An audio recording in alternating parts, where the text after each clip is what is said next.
आज अपन चैप्टर को wind up कर लेंगे, थोड़ा सा टॉपिक बचा है, ठीक है। आज हम पढ़ेंगे थोड़ा सा थ्रेशोल्ड एनर्जी और उसके बाद अपन पढ़ेंगे एक्टिवेशन एनर्जी, ठीक है। तो थ्रेशोल्ड एनर्जी और एक्टिवेशन एनर्जी पढ़ेंगे और उसके बाद एरेनियस इक्वेशन आएगा और ये चैप्टर क्या हो जाएगा खत्म, ठीक। तो सबसे पहले अपन समझते हैं थ्रेशोल्ड एनर्जी। क्या समझते हैं? Threshold energy. और दूसरा हम समझेंगे एक्टिवेशन एनर्जी। अगर थ्रेशोल्ड एनर्जी की बात करें, किसकी बात करें, क्या होता है थ्रेशोल्ड एनर्जी? सुने हो क्या?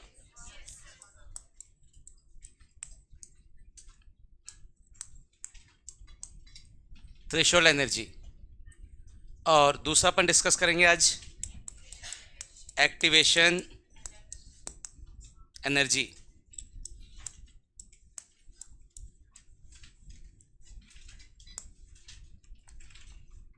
अगर बात करते हैं थ्रेशोल्ड एनर्जी की, किसकी बात करते हैं?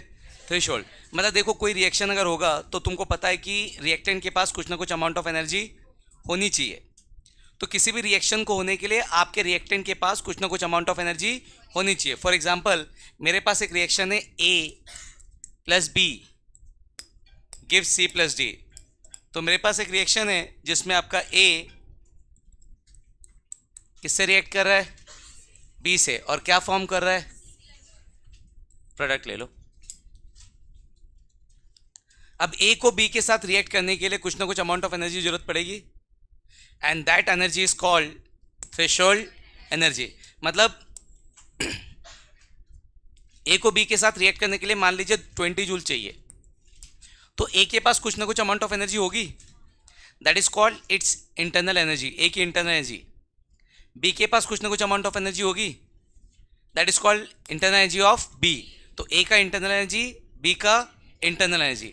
अब अपन बात करते हैं कि भैया थ्रेशोल्ड एनर्जी क्या? थ्रेशोल्ड मतलब किसी भी रिएक्शन को अकर्स होने के लिए रिएक्टेंट मॉलिक्यूल के पास एक मिनिमम अमाउंट ऑफ एनर्जी होनी चाहिए। किसी भी रिएक्शन को होने के लिए रिएक्टेंट मॉलिक्यूल के पास एक मिनिमम अमाउंट ऑफ एनर्जी होनी चाहिए, and that minimum amount of energy is called threshold energy. तो यहां पे मान लीजिए ए के पास 15 जूल है, ठीक, कोई दिक्कत किसी को? और बी के पास 2 जूल है। ए के पास कितना? 15 जूल, बी के पास 2 जूल, टोटल कितना है? 17 जूल। पर रिएक्शन को होने के लिए हमको कितना चाहिए? 20 जूल। है क्या? रिएक्शन होगा क्या?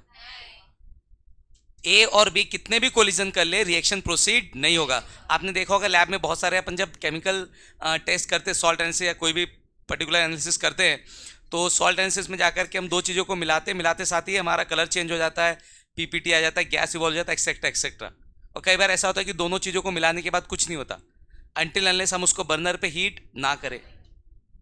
तो दोनों को मिलाते साथ ही जब कंपाउंड फॉर्म हो रहा है, मतलब इंटरनल एनर्जी थ्रेशोल्ड एनर्जी से ज़्यादा है।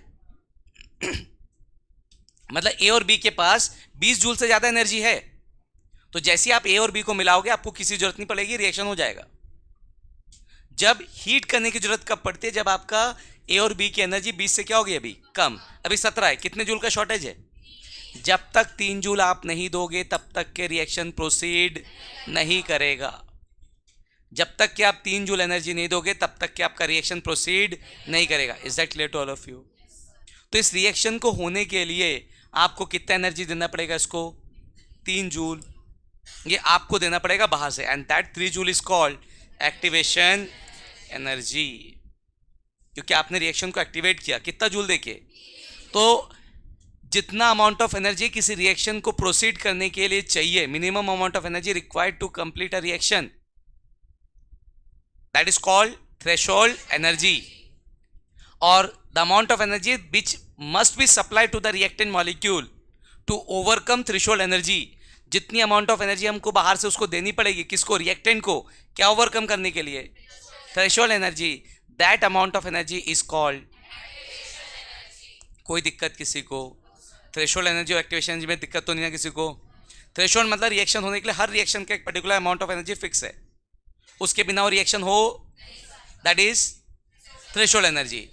और रिएक्टेंट मॉलिक्यूल के पास थ्रेशोल्ड एनर्जी से जितना कम पड़ गया, जिसको आप सप्लाई करेंगे बाहर से, that amount of energy is called activation energy. कोई दिक्कत किसी को? किसी को भी? ठीक, चलिए लिखते हैं फिर।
देखो भाई, इफेक्टिव कोलिजन समझते हो?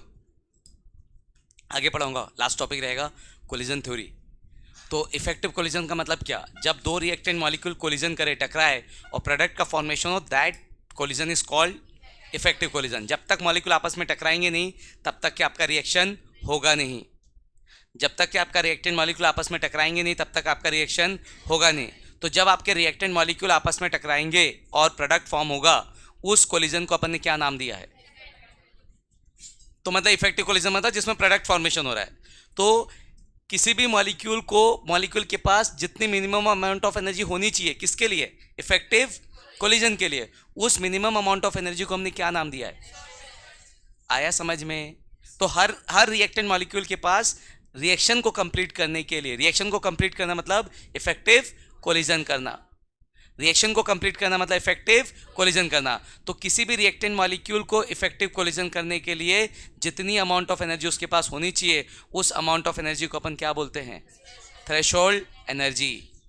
उस अमाउंट ऑफ एनर्जी को अपन क्या बोलते हैं? Threshold energy. कोई दिक्कत किसी को? Is that clear to all of you? ठीक। और एक्टिवेशन एनर्जी की बात करें तो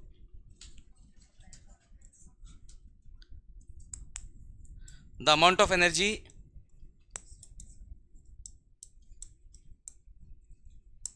that must be supplied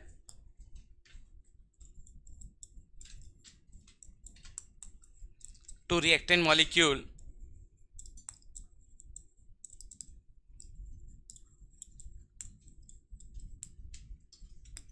for क्या?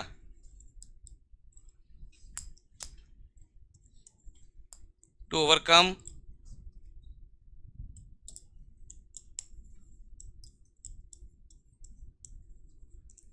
threshold energy is called क्या? Activation energy.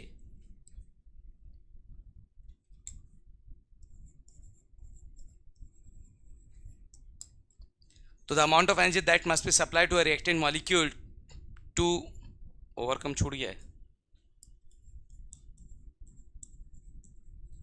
To overcome threshold energy is called activation energy. कोई दिक्कत किसी को इसमें? नोट कर लीजिए। एक ग्राफ देखते हैं अपन थोड़ा सा। अपन एक ग्राफ देख रहे हैं।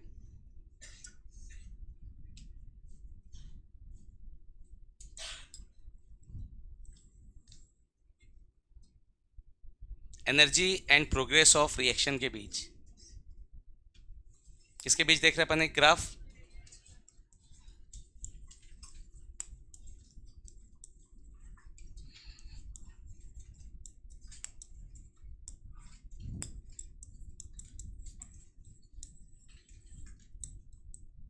ओके। तो हमारे पास एक ग्राफ है एनर्जी और किसके बीच में? Progress of reaction. अब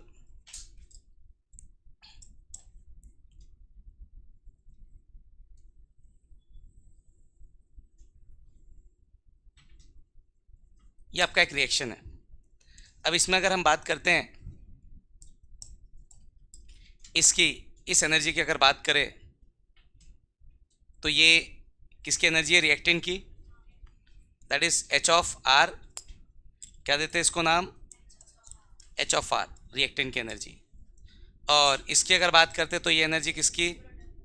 प्रोडक्ट की। तो इसका नाम क्या हो जाएगा? H of P. कोई दिक्कत किसी को?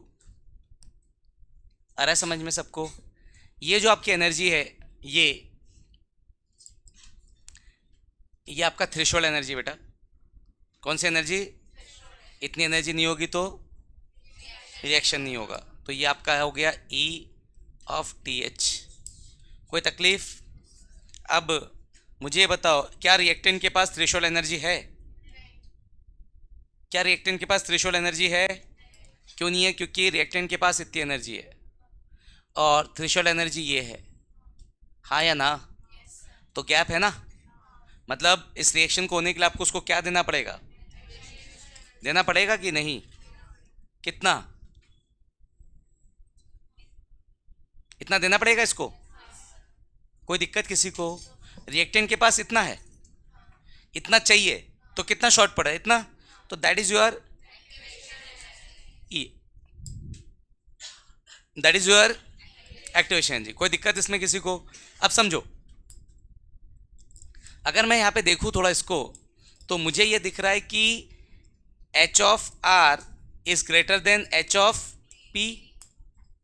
प्रोडक्ट का एनर्जी कम है और रिएक्टेंट का एनर्जी, मतलब रिएक्टेंट से एनर्जी निकला है कि एब्जॉर्ब हुआ है? निकला है। तो ये रिएक्शन हुआ आपका कैसा? तो एच ऑफ आर, रिएक्टेंट की एनर्जी ज्यादा है, प्रोडक्ट की एनर्जी कम है, मतलब ये ग्राफ किसका हुआ? एक्सोथर्मिक। कोई दिक्कत किसी को? तो इस टाइप ग्राफ बेस्ड क्वेश्चन आपको मिलेंगे ना आज जब लगाएंगे तो ये मैंने बता दिया, तो इस पे बेस्ड आप उस बन जाएगा आपसे। तो यहाँ पे रिएक्टेंट की एनर्जी ज़्यादा है, प्रोडक्ट की एनर्जी कम, मतलब एनर्जी क्या हो रही है? रिलीज हो रही है। मतलब कैसा रिएक्शन? एक्सोथर्मिक। तो एक्सोथर्मिक के केस में रिएक्टेंट की एनर्जी ज़्यादा और प्रोडक्ट की कम। कोई तकलीफ किसी को? एक और ग्राफ देखते हैं। एंडो के लिए देखेंगे, आप किसके लिए देखेंगे? ठीक,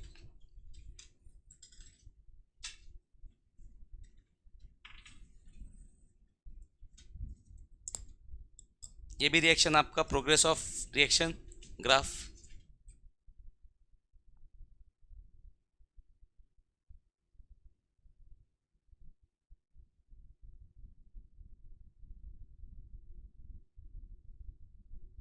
फिर से प्रोग्रेस ऑफ रिएक्शन और किसके बीच में बना रहे हैं अपन ग्राफ? एनर्जी। ठीक, तो अब मुझे ग्राफ मिल रहा है कुछ ऐसा।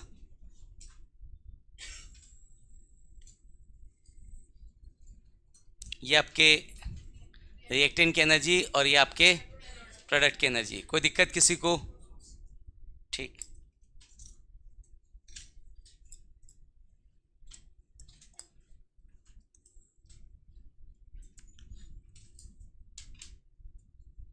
और ये आपका कौन सा एनर्जी? थ्रेशोल्ड। तो ये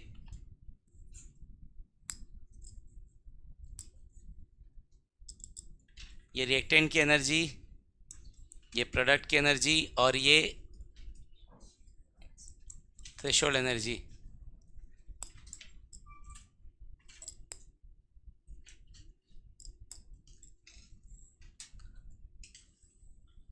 रिएक्शन का शॉर्टेज है कि नहीं है? है ना? कितने का शॉर्टेज है? इतने का। क्या हो जाएगा ये आपका?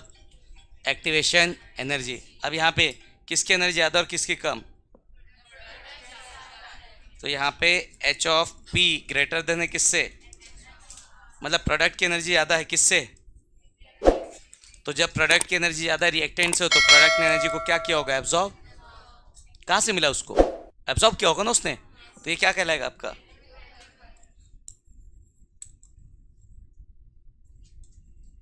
एंडोथर्मिक। क्या हो जाएगा ये आपका? एंडोथर्मिक। तो अपन ने एक ग्राफ देखा किसके किसके बीच? Progress of reaction and energy. Progress of reaction and energy. कोई दिक्कत किसी को? तो यहाँ से हमने एक चीज़ सीखा है, what is exothermic and what is endothermic reaction. Note कर लेंगे। अब देखो ये आपका क्या हुआ? What is this? अब अपन थोड़ा सा एक्टिवेशन एनर्जी कैलकुलेट करेंगे, ठीक है? तो किसी भी रिएक्शन का जो एक्टिवेशन एनर्जी है इसको कैलकुलेट किया है एरेनियस ने। किसने? तो एरेनियस ने एक इक्वेशन दिया और उस इक्वेशन की मदद से उसने क्या कैलकुलेट किया? Activation energy. तो अपन थोड़ा सा एरेनियस इक्वेशन देखेंगे, ठीक? तो एरेनियस ने एक इक्वेशन दिया जिससे अपन क्या करेंगे? एक्टिवेशन एनर्जी कैलकुलेट करेंगे। लिखेंगे एडिंग एरेनियस इक्वेशन।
ओके, तो Arrhenius derive a relation between rate of reaction and temperature. तो एरिनियस ने एक रिलेशन दिया किससे किसके बीच में बेटा, रेट ऑफ रिएक्शन और दूसरा टेम्परेचर, ये इक्वेशन।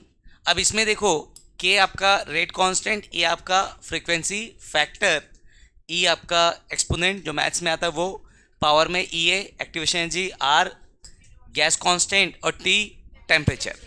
कोई दिक्कत किसी को? अब प्रॉब्लम ये है कि अगर मुझे इस इक्वेशन से एक्टिवेशन एनर्जी निकालना है, अगर मैं इस एक्सप्रेशन से क्या निकालना चाहता हूँ, तो एक्टिवेशन एनर्जी निकालने के लिए मुझे ई का पावर सॉल्व करना पड़ेगा and that is quite difficult.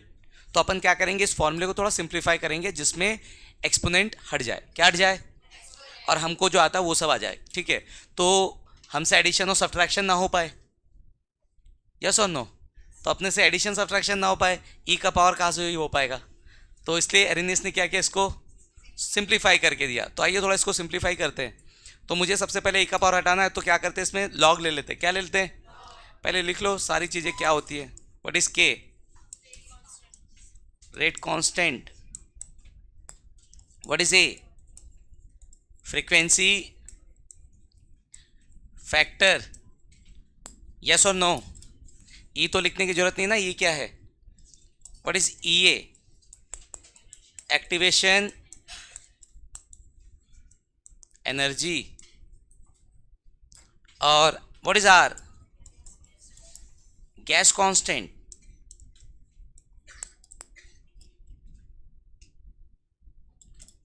And what is T,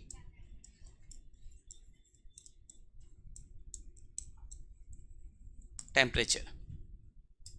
कोई दिक्कत किसी को? तो चलिए इसको थोड़ा सिंप्लीफाई करते हैं। तो सिंप्लीफाई करने के लिए अपन दोनों तरफ ले लेते हैं लॉग। क्या ले लेते हैं, ले लो। सो टेकिंग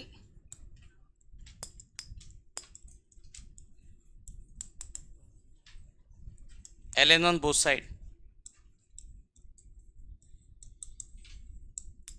अगर दोनों तरफ अपन लॉग लेंगे क्या मिलेगा बेटा आपको, ln of k is equal to क्या, ln of a e to the power minus E A by R T. Log की प्रॉपर्टी लगाएंगे, लॉग ए इंटू बी क्या होता है बेटा, log A plus log B. तो क्या हो जाएगा ये, ln of k is equals to ln of a plus ln of e to the power minus E A by R T. कोई तकलीफ किसी को?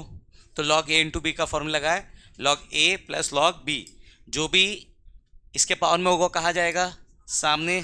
तो यहाँ से आपको मिलेगा ln of k is equals to ln of a minus E A by R T,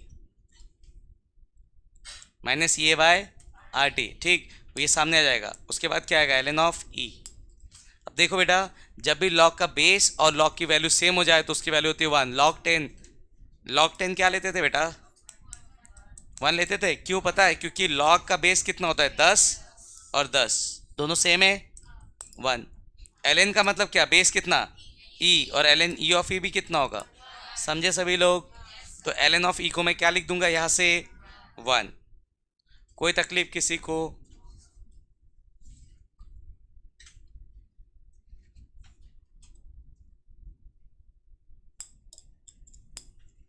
क्या मिलेगा आपको, ln of k is equals to ln of a minus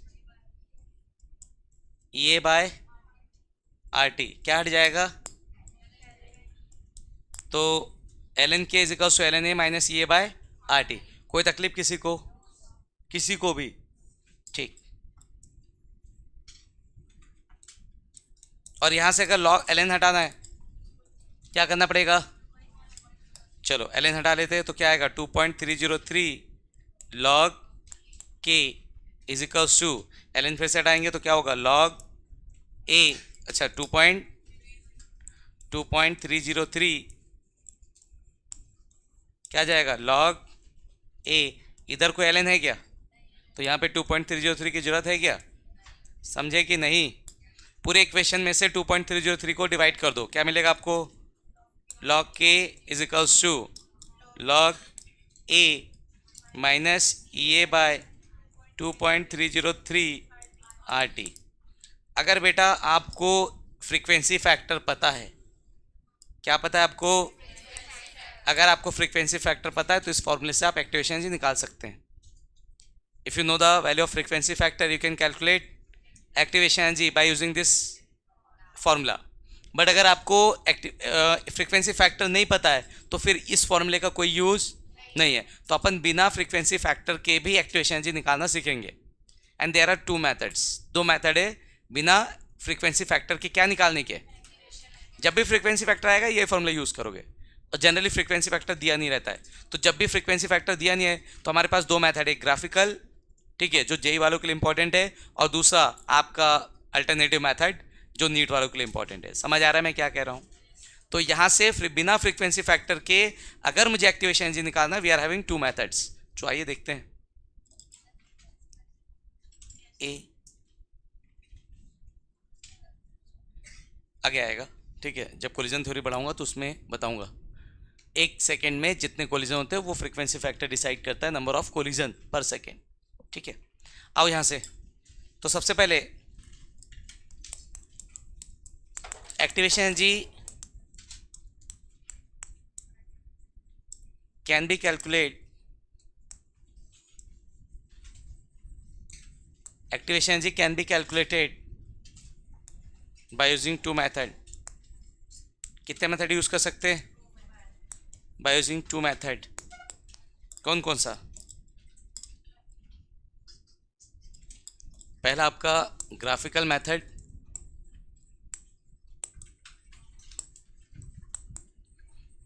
आइए ग्राफिकल मेथड देखते हैं। क्या था मेरे पास इक्वेशन, क्या था? Log K is equals to log A minus EA by 2.303 RT, ठीक है। ग्राफिकल मेथड पढ़े थे? ऑर्डर ऑफ रिएक्शन कैलकुलेट करने के लिए ग्राफिकल मेथड पढ़े कि नहीं अपन? ठीक, वही सेम उससे मिलता जुलता कुछ करेंगे अपन, ठीक है। तो इसको थोड़ा सा अरेंज कर लेते हैं, लिख लेता हूँ इसको लॉग के, क्या लिख लेता हूँ इसको? लॉग के, इसको पहले और उसको बाद में लिखता हूँ, तो माइनस EA बाय 2.303 RT क्या जाएगा, प्लस लॉग A। अब इसको मैं कंपेयर कर देता हूँ y is equals to mx plus c से। कर सकते हैं क्या? यस। तो व्हाट इज y किस पे है? y की जगह पे कौन है? तो एक ग्राफ बना ले क्या अपन, किसके किसके बीच? लॉग के और 1/t बेटा, किसके बीच में? तो ये यहाँ पे ग्राफ बनाते अपन,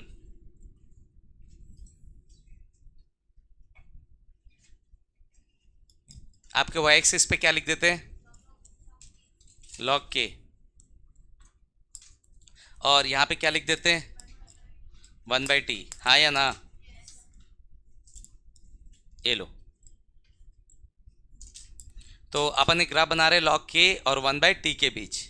अब आओ थोड़ा कंपेयर करते हैं। तो y की जगह पे लॉग के है और x की जगह पे क्या? 1/t, और माइनस ये by 2.303 R is slope, negative positive, graph ऊपर से नीचे, नीचे से ऊपर, कोई दिक्कत? तो स्लोप मेरा नेगेटिव है, ग्राफ किधर से किधर आएगा? ऊपर से नीचे। दूसरा, क्या मेरा ग्राफ ओरिजिन से आएगा कि y एक्सिस से आएगा? y एक्सिस पे कहाँ से आएगा? लॉग A से, ठीक। तो ग्राफ बनाते हैं ऊपर से किधर? नीचे, ऐसा कुछ। और ये क्या है, कौन सा पॉइंट है? लॉग A, इंटरसेप्ट, और इसका स्लोप क्या जाएगा बेटा? Minus EA upon 2.303 R। एक बात बताओ, अगर मैं इस ग्राफ का स्लोप आपको निकाल के दे दूं, अगर मैं स्लोप की वैल्यू दे दूं कुछ भी, तो क्या EA निकल जाएगा? बिल्कुल। R मुझे पता है 8.31, एनर्जी की बात हो रही ना, एक्टिवेशन एनर्जी, एनर्जी के टर्म्स में R कितना होता है? 8.31, तो R की वैल्यू 8.31 है बेटा। तो जब R की वैल्यू 8.31 पता है तो यहाँ से क्या निकल जाएगा? EA। क्या मैंने कहीं पर भी फ्रीक्वेंसी फैक्टर यूज़ किया? तो without using frequency factor I can determine activation energy if I know the slope of graph. आप बोलोगे सर स्लोप कैसे निकालते हैं, तो मैंने पहले बताया जेई वालों के लिए, तो जेई वालों को पता होगा, मैथ्स वालों को किसी भी इक्वेशन का अगर स्लोप आपको निकालना है किसी स्ट्रेट लाइन का, तो फॉर्मूला होता है y2 minus y1 upon x2 minus, निकाल लेंगे ना। तो स्लोप दिया रहेगा नीट वालों को, और जेई वालों को हो सकता है कि स्लोप क्या करना पड़े, निकालना पड़े, ये आपको पता है how to calculate the slope. तो स्लोप की वैल्यू अगर मैं आपको दे दूँ एक्सप्रेशन ही निकल जाएगी, निकल जाएगी, कोई दिक्कत किसी को। तो ये आपका हो गया कौन सा मेथड, ग्राफिकल। और मेरे को स्लोप का कोई आइडिया नहीं, मुझे ग्राफ का कोई आइडिया नहीं, अपन प्योर बायो वाले, तो फिर क्या, अल्टरनेटिव मेथड। आइए लिखते हैं, छाप दिए क्या इसको, अपन छापो, जल्दी छापो, यहाँ से, ये सब नहीं छापे थे क्या, ये भी नहीं, अबे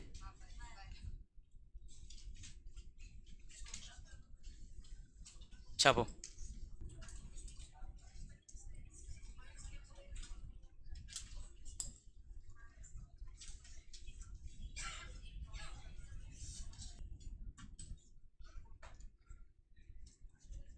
और दूसरा मेथड देखिए, नेक्स्ट है आपका दूसरा अल्टरनेटिव मेथड। कौन सा मेथड,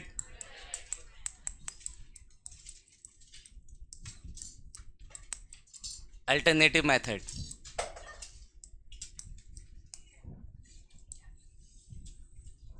तो अगर अल्टरनेटिव मेथड की बात करते हैं तो मेरे पास इक्वेशन क्या था, log K is equals to क्या, log A minus A upon 2.303 R T.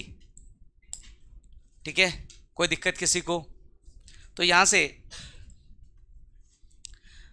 अपन दो कंडीशन ले लेते हैं, let at T1 rate is K1, temperature T1 पे आपका रेट क्या रहा है, K1, टेम्परेचर T1 पे रेट क्या रहा है, K1, and at temperature at T2 rate is K2। कोई तकलीफ। तो सबसे पहले T1 पे लगाते हैं, तो T1 पे क्या हो जाएगा आपका K1 is equals to log A, frequency factor constant है, माइनस ये अपॉन 2.303 आर, क्या जाएगा T1, हाँ या ना।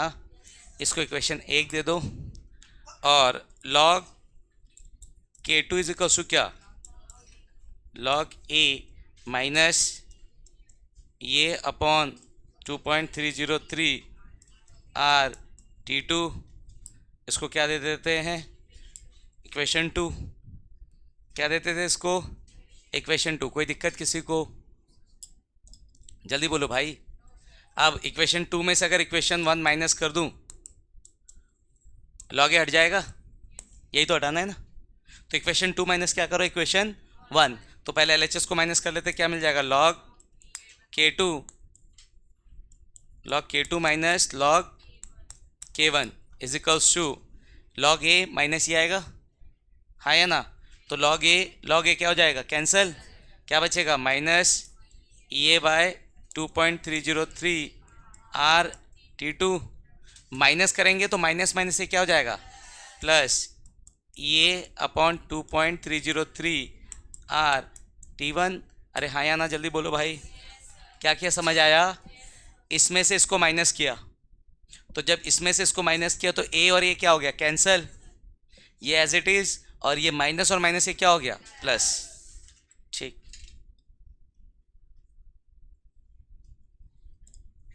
तो ये हो जाएगा log A minus log B, क्या हो जाएगा, log K2 by K1 is equals to क्या, माइनस, मैं यहाँ से ए को कॉमन ले रहा हूँ, किसको कॉमन ले रहा हूँ, ए, और नीचे में ले रहा हूँ 2.303 और आर कॉमन, तो ये चला गया, 2.303 आर चला गया, तो बचेगा क्या, -1/T2।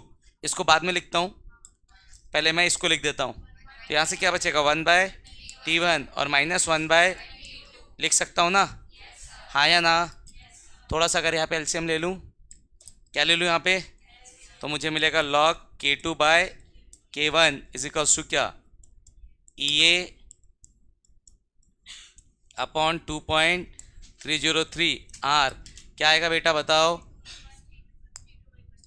T2 minus T1 upon में क्या, T1 T2।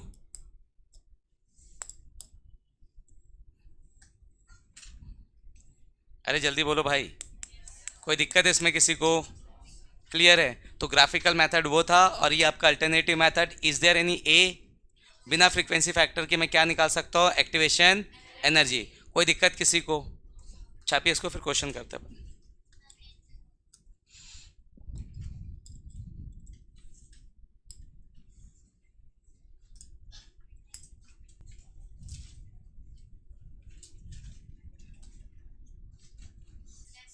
लिखो क्वेश्चन।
क्या पूछा आपसे, when temperature of reaction raise from 298 kelvin to 308 kelvin then rate of reaction become double, calculate activation energy.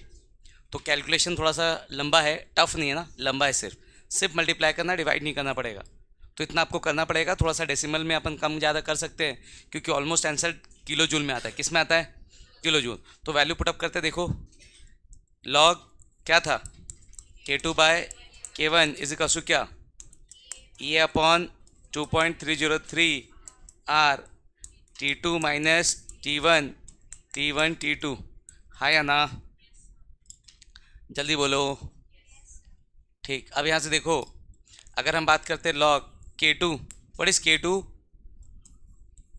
हाँ देखो K1 और K2 रेट डबल हो रहा है, तो पहले रेट को अपन मानते x, क्या मान लेते पहले, let the rate be first x, तो डबल हो जाएगा तो क्या हो जाएगा 2x। तो K1 की वैल्यू क्या x, तो K2 की वैल्यू क्या, यही होगा ना, कुछ भी लो उसको। तो पहले क्या माना x, अब डबल हो जाएगा तो क्या हो जाएगा 2x, पहले क्या माना इसको x, फिर क्या हो जाएगा 2x इज इक्वल टू क्या, ये अपॉन 2.303 आर कितना 8.31, T2 कितना केल्विन में 308 माइनस 298 अपॉन 298 इंटू 308। कोई तकलीफ किसी को, x क्या, log 2 कितना,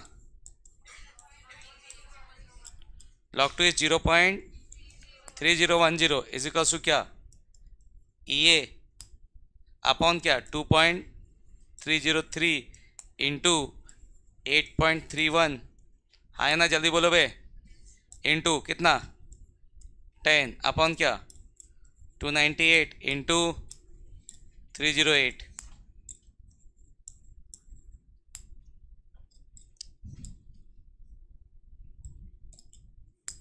तो यहाँ से हो जाएगा, सबको इधर भेज दो, 0.3010 into 2.303 into 8.31 into 298 into 308 is equals to क्या, ये और डिवाइड बाय क्या 10, तो एक डेसिमल। तो इतना सारा मल्टीप्लाई आपको करना पड़ेगा। तो आप काम एक ये कर सकते हैं कि डेसिमल के बाद सिर्फ एक ही डिजिट लीजिए। क्या लीजिए डेसिमल के बाद, जैसे 0.3 ले लो, इसको 2.3 ले लो, 8.3, सबको मल्टीप्लाई कर दो, जो भी आंसर आएगा उसमें डेसिमल को 3 डिजिट खसकाओ और डेसिमल के बाद एक ही डिजिट लिख के आंसर लिख दो, हमेशा आंसर आपका मैच खा जाएगा।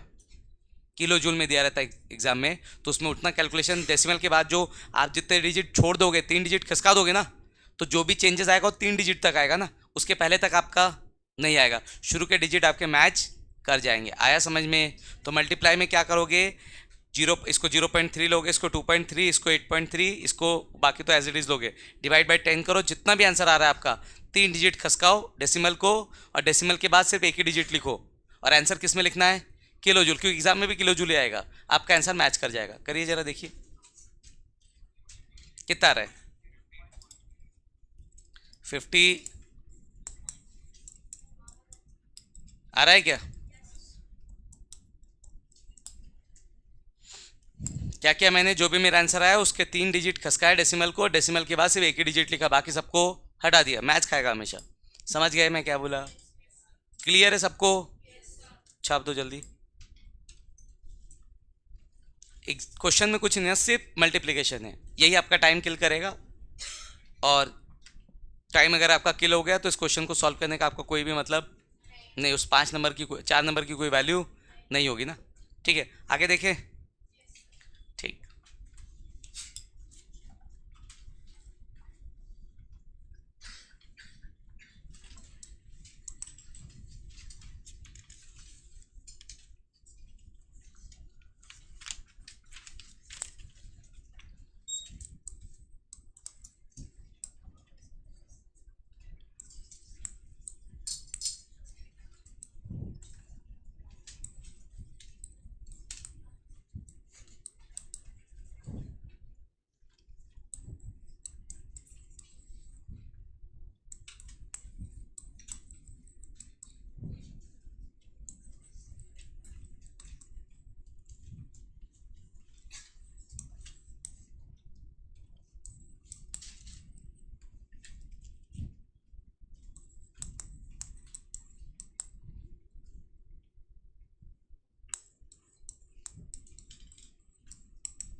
लिखो जल्दी, एक क्वेश्चन और लिखूंगा मैं।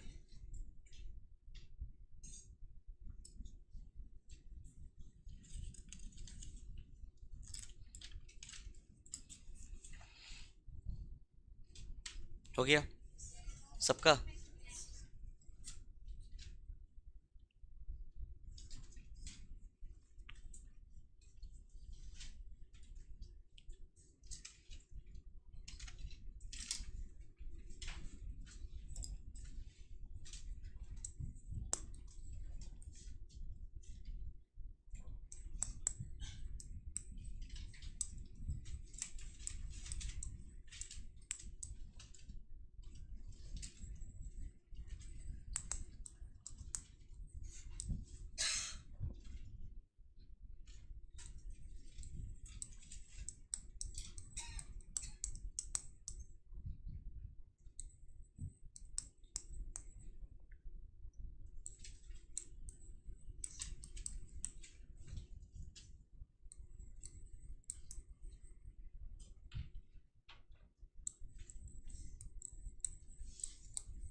आइए पहला वाला देखते हैं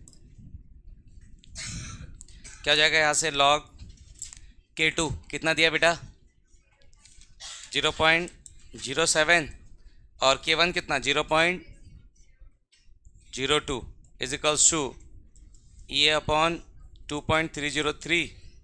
यस और नो। R कितना 8.3। T2 कितना T1 500।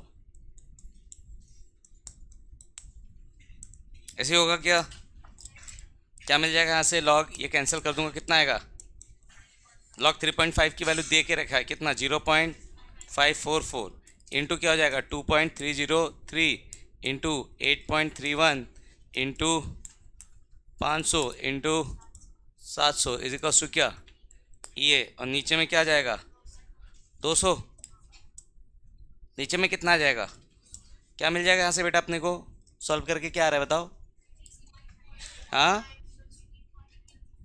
18 पॉइंट आ रहा है क्या ऐसा सभी लोग का आ रहा था ऐसा सभी का सिंपल है ना। सिर्फ आपको मल्टीप्लाई करते आना चाहिए भैया है ना उसमें कोई हेल्प नहीं कर पाएगा। नेक्स्ट वाला आ जाओ। नेक्स्ट वाले में the rate constant for first order reaction. तो बेटा मुझे क्या दे के रखा है log K is equals to 14.2 minus 1.0 into 10 to the power -4 by T. हाँ या ना। अब मुझे ये बताओ ये जो इक्वेशन है ये अल्टरनेटिव मेथड का एक्सप्रेशन है कि ग्राफिकल मेथड है कि सबसे पहला वाला है सबसे पहला वाला। तो पहला वाला इक्वेशन क्या था याद करो थोड़ा सा log K is equals to log A minus EA by 2.303 RT। Yes और नो। अब अगर मैं कंपेयर करूं इक्वेशन को तो यहाँ पर माइनस की जगह पे माइनस है कोई दिक्कत नहीं। ये पूरा टर्म किसके जगह पे है ये बाय 2.303 R के जगह पे क्योंकि T है। तो मैं जब कंपेयर करूँगा तो मुझे क्या मिलेगा फ्रीक्वेंसी फैक्टर पूछा है क्या फ्रीक्वेंसी फैक्टर। तो फ्रीक्वेंसी फैक्टर पूछता तो log A is equals to 14.2 करके एंटी लॉग करके निकाल लेता। नहीं पूछा मुझसे क्या पूछा एक्टिवेशन एनर्जी। तो क्या मिलेगा मुझे यहाँ से पूरा ही लिख देता हूँ EA by 2.303 R T is equals to क्या 1.0 इंटू 10 टू द पावर -4 नहीं +4 दिया है शायद क्वेश्चन। आप लोग -4 लिखे हो क्या 4 डिवाइड बाय क्या T। यस और नो। T से T कैंसिल सॉल्व हो जाएगा अभी। तो E इज इक्वल टू क्या आ जाएगा 1 लिखने का कोई मतलब इंटू कितना 2.303 इंटू R की वैल्यू कितना आ रहा है बच्चा बताओ 199 आ रहा है क्या इतना पक्का ठीक। यूनिट नहीं दिया है तो जो भी क्वेश्चन में होगा ऑप्शन में वो देख लेंगे किलो जूल है तो किलो जूल जूल है तो जूल और कुछ निकालने बोला है क्या है आपको सिर्फ बेको बनाने के लिए क्या दिया है ठीक है। तो हाफ लाइफ पीरियड से भी निकालने का कोई तरीका होगा हमको पता नहीं ठीक है। फिलहाल हमारा तो डायरेक्ट आ गया कोई दिक्कत किसी को सिंपल है ठीक। लास्ट टॉपिक लिखेंगे कोलिजन थ्योरी। छापोगे कि हटाऊं छापो आ जाओ। लास्ट टॉपिक चैप्टर का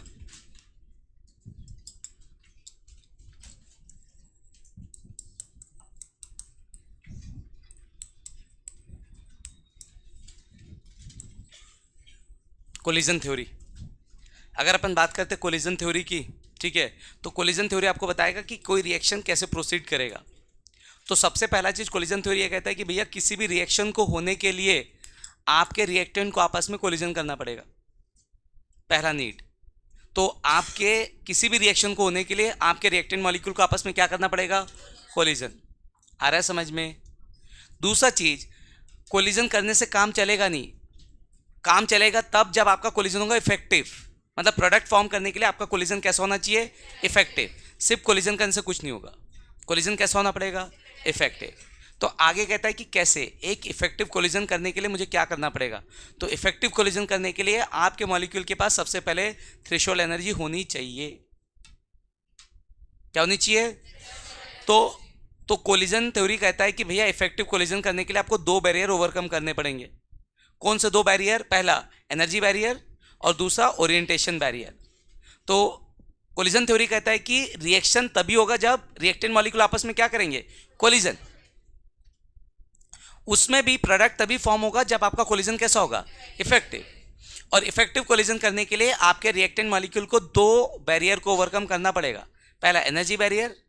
एनर्जी बैरियर का मतलब ये कि आपके रिएक्टेंट मॉलिक्यूल के पास थ्रेशोल्ड एनर्जी होनी चाहिए। अगर थ्रेशोल्ड एनर्जी है नहीं तो एनर्जी बैरियर ओवरकम, दिन भर आपस में कोलिजन करते रहे, कभी प्रोडक्ट फॉर्मेशन नहीं होगा। दिन भर कोलिजन करते रहेंगे, कभी प्रोडक्ट फॉर्मेशन नहीं होगा। कोई दिक्कत किसी को? दूसरा ओरिएंटेशन बैरियर। सिर्फ कोलिजन करने से काम नहीं चलेगा। मतलब थ्रेशोल्ड एनर्जी है, थ्रेशोल्ड एनर्जी है मतलब एनर्जी बैरियर ओवरकम हो गया, फिर भी हर कोलिजन से प्रोडक्ट फॉर्म हो ऐसा जरूरी? ओरिएंटेशन प्रॉपर होना चाहिए। कैसा होना चाहिए? Orientation proper. प्रॉपर वे में टकराने चाहिए तभी होगा। क्या प्रॉपर वे का क्या मतलब वो हम समझेंगे।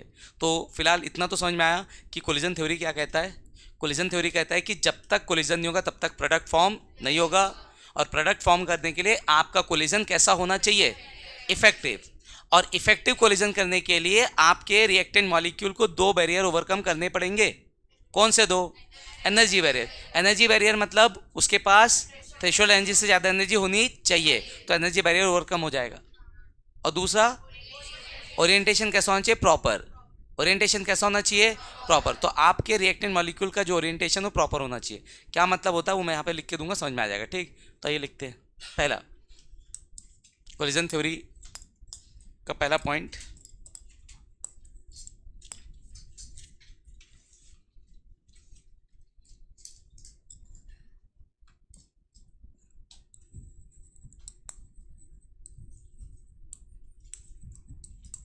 for the formation of product reactant molecule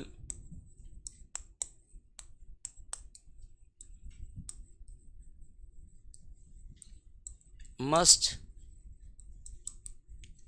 collide with क्या? each other।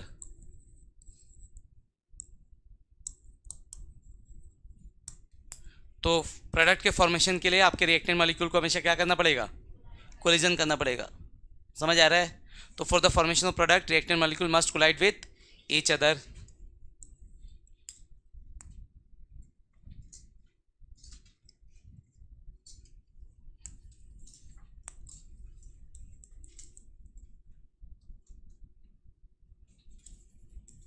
For the formation of product collision कैसा होना चाहिए? For the formation of product collision must be effective. For the formation of product collision must be effective. और तीसरा for effective collision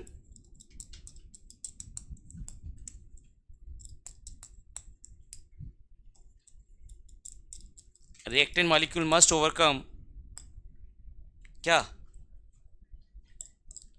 for the effective collision reactant molecule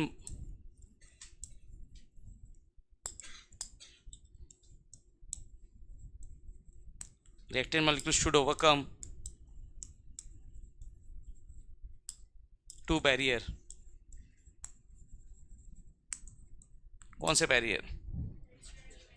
पहला energy barrier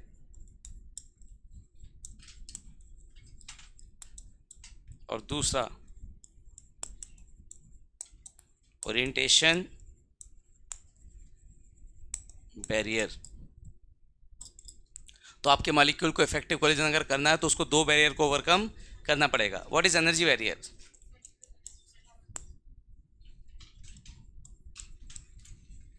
energy barrier to overcome energy barrier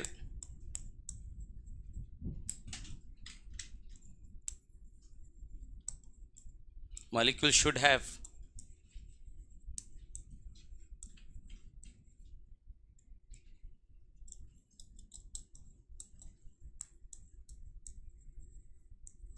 molecule should have threshold energy. आपके molecule के पास क्या होना चाहिए? And what is orientation barrier?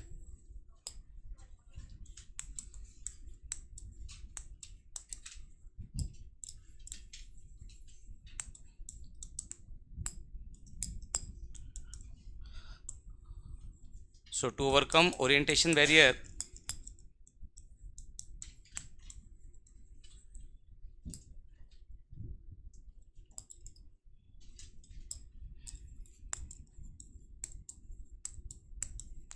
orientation barrier,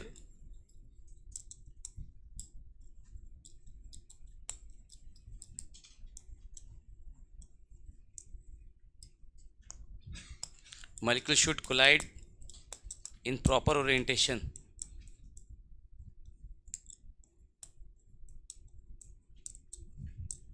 क्या मतलब इसका? प्रॉपर ओरिएंटेशन से क्या लेना देना और क्या मतलब, आइए समझते हैं। जैसे मेरे पास एक रिएक्शन है NO2 प्लस NO2 आपको दे रहा है N2O4।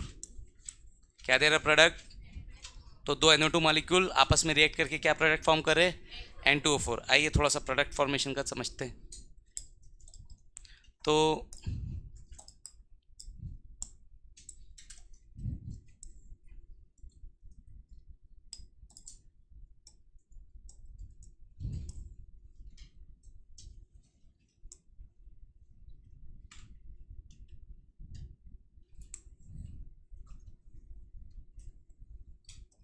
मेरे पास एक मॉलिक्यूल है, ये आपका नाइट्रोजन और ये आपका ऑक्सीजन। कोई दिक्कत? NO2। किसी को दिक्कत इसमें?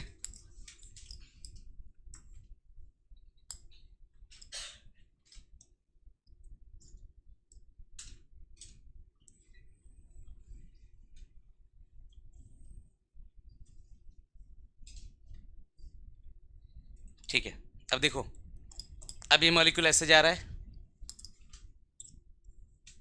और ये मॉलिक्यूल ऐसे आ रहा है। तो अब यहाँ पे अगर मैं देखूँ तो मेरा जो प्रोडक्ट फॉर्मेशन होना है वो क्या फॉर्मेशन होना है? N2। अब देखो N2O4 बनेगा, तो N2O4 में आप अगर देखोगे तो नाइट्रोजन नाइट्रोजन के साथ जुड़ा है। N2O4 में लिंकेज किसका किसका है? मतलब एक नाइट्रोजन दूसरे नाइट्रोजन से बॉन्ड बनाएगा तब बनेगा N2O4। अब इस कोलिजन की अगर बात करूँ तो इस कोलिजन में कौन किससे टकराएगा? नाइट्रोजन से कौन टकराएगा? ऑक्सीजन। क्या नाइट्रोजन को ऑक्सीजन से बॉन्ड बनाना है? तो इस ये जो कोलिजन है इसमें कोई प्रोडक्ट फॉर्म होगा क्या? समझ गए क्यों? क्योंकि बेटा बॉन्ड फॉर्मेशन किसके बीच? तो नाइट्रोजन को नाइट्रोजन के साथ बॉन्ड फॉर्म करने के लिए कोलिजन किसके किसके बीच होगा? नाइट्रोजन का नाइट्रोजन के साथ। हो रहा है क्या? मतलब कोलिजन तो हो रहा है, एनर्जी बैरियर ओवरकम कर लिया, मान लो है थ्रेशोल्ड एनर्जी दे चुके हैं हम इसको, इसके पास है थ्रेशोल्ड एनर्जी, फिर भी इस कोलिजन से प्रोडक्ट फॉर्म क्यों नहीं हो रहा है? क्योंकि ओरिएंटेशन क्या नहीं है? प्रॉपर। समझ गए बेटा? हाँ या ना? आ जाओ दूसरा केस देखते हैं।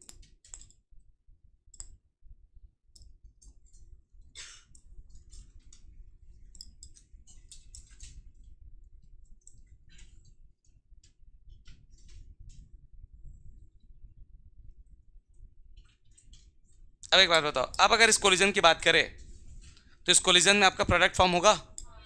हाँ या ना? क्यों होगा? क्योंकि अब आपका ओरिएंटेशन कैसा है? प्रॉपर। समझ गया ओरिएंटेशन का क्या फैक्टर है? तो प्रॉपर वे में टकराएंगे, नाइट्रोजन नाइट्रोजन के साथ प्रॉपर वे में टकराएगा तभी प्रोडक्ट फॉर्म होगा।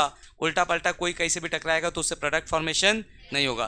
तो इफेक्टिव कोलिजन के लिए हमेशा आपके दो बैरियर ओवरकम होने चाहिए, एक एनर्जी और दूसरा ओरिएंटेशन। कोई भी एक बैरियर एग्जिस्ट करेगा तो प्रोडक्ट फॉर्मेशन नहीं होगा, आपका कोलिजन इफेक्टिव नहीं होगा। आया समझ में? यस और नो? चलिए बताइए इसको। यहाँ तक दिक्कत तो नहीं ना किसी को? ठीक,